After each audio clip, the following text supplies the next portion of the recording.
ഇത് മാസ് മോട്ടോഴ്സിൽ നിന്നാണ്. നമ്മുടെ ഒരു ഹോണ്ട ഡിയോൻ്റെ പഴയ മോഡൽ ഡിയോ ആണ്. അതിൻ്റെ ജനറൽ സർവീസ് ചെയ്യുന്നതിൻ്റെ ഒരു ഡീറ്റെയിൽസ് ഉണ്ട്. നിലവിൽ നമുക്ക് അതിൻ്റെ എയർ ഫിൽറ്റർ, ക്ലച്ചിൻ്റെ ഭാഗം ചെക്ക് ചെയ്യാൻ, അതേപോലെ ബെൽറ്റ് ചെക്ക് ചെയ്യുക, ക്ലച്ച് ഗ്രീസിങ്ങിനൊക്കെ ആയിട്ട് അയച്ചിട്ടുണ്ട്. എയർ ഫിൽറ്ററൊക്കെ നമുക്ക് കിടക്കുന്നത് പുതിയ ഫിൽറ്ററാണ്. വിസ്കസ് ഡ്രൈവ് പേപ്പർ ഫിൽറ്ററാണ് നമുക്കിത് വന്നിട്ട്. അപ്പോൾ ഒന്ന് എയർ അടിച്ച് ക്ലീൻ ആക്കി ഒന്ന് റീസെറ്റ് ചെയ്താൽ മതി. ക്ലച്ചിൻ്റെ ഭാഗം നമ്മൾ നോക്കുമ്പോഴും പറയത്തൊക്കെ വേറെ ഓയിൽ ലീക്കേജോ കാര്യങ്ങളൊന്നും വേറെ പ്രശ്നങ്ങളൊന്നുമില്ല. അതിൻ്റെ സ്റ്റാർട്ടർ പിനിയൻ, അതായത് ബെൻഡെക്സ് യൂണിറ്റ് ആയാലും വർക്കിംഗ് ഒക്കെ ഓക്കെയാണ്. റോളർ പിന്നെ അതൊക്കെ ഓക്കെയാണ്. ബോസ് ഡ്രൈവ് ആയാലും വേരിയേറ്റർ ബോഡി ആയാലും വേറെ പ്രശ്നങ്ങളൊന്നുമില്ല കേട്ടോ.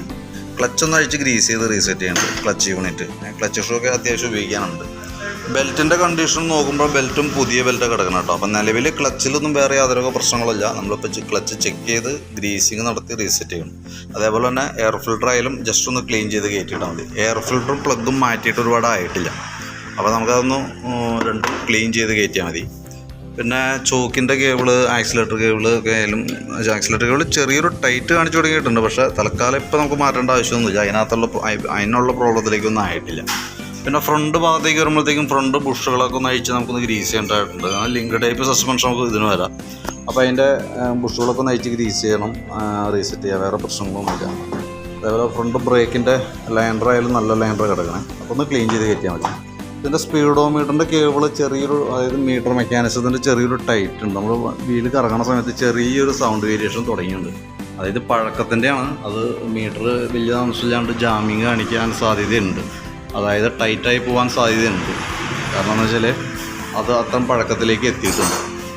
പിന്നെ നമുക്കിത് ഇരിക്കുന്ന ബാറ്ററി SF സോണിക്കിൻ്റെ ബാറ്ററി, നമ്മൾ അതും കൂടി ഒന്ന് ചെക്ക് ചെയ്യണം കേട്ടോ. അതിൻ്റെ വോൾട്ട് കാര്യങ്ങളൊക്കെ നമ്മൾ ചെക്ക് ചെയ്യുമ്പോൾ 12.85 ആ റേഞ്ചിലേക്ക് വരുന്നുണ്ട്. ബാറ്ററി നമ്മൾ ടെസ്റ്റ് മോഡിലേക്ക് കൊടുക്കുന്നുണ്ട്.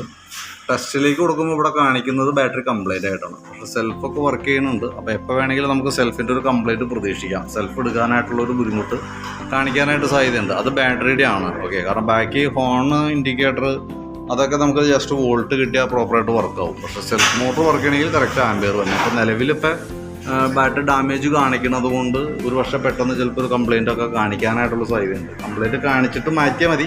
പക്ഷേ ഓൾറെഡി നമുക്ക് ചെറിയൊരു കംപ്ലൈൻറ്റ് ഉണ്ട് ബാറ്ററിക്ക് കേട്ടോ. പിന്നെ നമുക്ക് അതിൻ്റെ സെക്കൻഡറി ഫിൽറ്റർ യൂണിറ്റൊക്കെ ഒന്ന് ക്ലീൻ ചെയ്ത് കയറ്റിയാൽ മതി. പ്ലഗിൻ്റെ കേസ് ഞാൻ പറഞ്ഞല്ലോ, പ്ലഗിൻ ക്ലീൻ ചെയ്ത് കയറ്റും. എഞ്ചിൻ ഓയിൽ നമ്മൾ നോക്കുമ്പോൾ നല്ല ഓയിലാണ് കിടക്കണം. പക്ഷേ ഒരല്പം ലെവൽ കുറവുണ്ട്. അപ്പോൾ നമുക്ക് ആ കുറവുള്ളത് മാത്രം ഒന്ന് ടോപ്പപ്പ് ചെയ്യാം.